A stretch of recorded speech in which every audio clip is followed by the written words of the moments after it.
A man collapses near you. You witness a car crash. Your friend experiences chest pain. What do you do in each of these situations? Most of us would call 911 and we would be relieved if an ambulance got to us quickly. Response time is also what our local governments and the media like to discuss. But what about everything after the ambulance gets there? Shouldn't we worry about that too? It turns out we've been thinking about that part much less, and as a result, our current ambulance system is based on little scientific evidence. In the United States, we have two types of ambulances. One type provides basic life support, and the other provides advanced life support. Suppose we have parallel worlds, one in which a cardiac arrest patient gets basic life support, the other in which she gets advanced life support. When the basic life support ambulance gets to the scene, it can provide chest compressions, use an automated defibrillator, and apply a bag valve mask for airway support. Because these are relatively simple measures, the basic ambulance can get to the hospital quickly. When the advanced ambulance gets to the scene, it can provide chest compressions too, but it would use a semi-automated defibrillator, endotracheal intubation for airway support, and it can set up an intravenous line for providing drugs and fluids. Because these interventions are relatively complex, the advanced ambulance takes longer to get to the hospital. In a carefully monitored study for cardiac arrest, advanced ambulances took about 28 minutes between the scene and the hospital.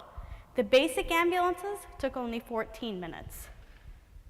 So the question is, which is better? Getting only basic care but getting to the hospital quickly, or getting advanced care but getting to the hospital later?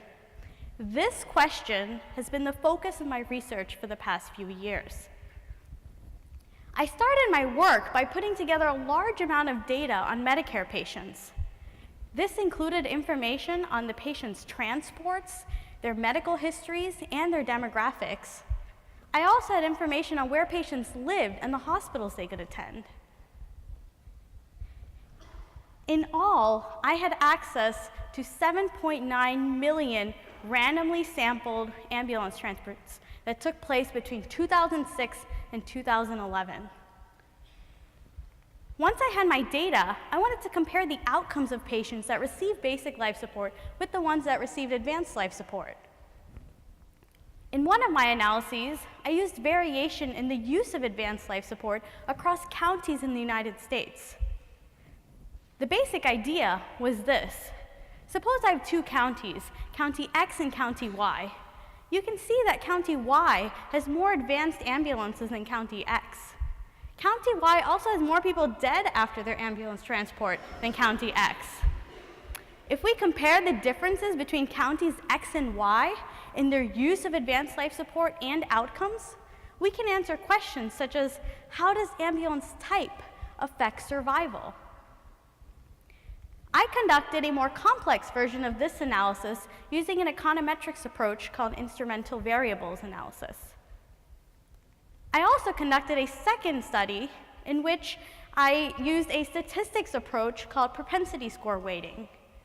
Here, I compared similar groups of basic and advanced life support patients within counties. What I found suggests our ambulance system is in serious trouble. For example, if we look at major trauma cases with the most critical injuries, then out of 100 patients that get advanced life support, 63 would live to at least 90 days.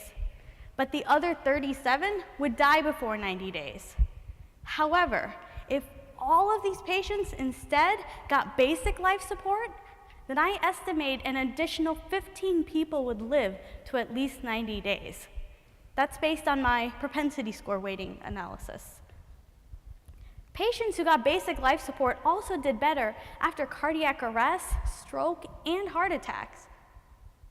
So the summary is that basic life support has better outcomes than advanced life support. This is a big problem. Because currently, if we call 911, most of the time, we get the advanced ambulance.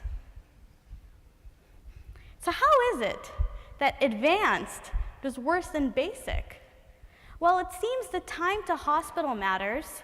There are interventions, such as endotracheal intubation, which may have serious delivery quality problems.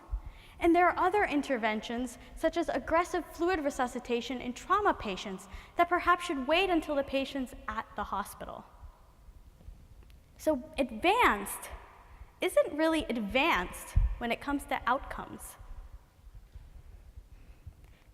So how did all these advanced ambulances even get out there? I'm still trying to understand the incentive structures and the history of our ambulance system. But what I do know is these decisions were not based on scientific evidence. In fact, what we know works is part of basic life support. So we have a lot of work ahead of us to fix our ambulance system. By using data and statistics, carefully using data and statistics, we can study causality in real-world settings that are otherwise difficult to replicate in experiments. Powered with data, our generation can challenge the political and institutional inertia that supports practices in the absence of scientific evidence. Thank you.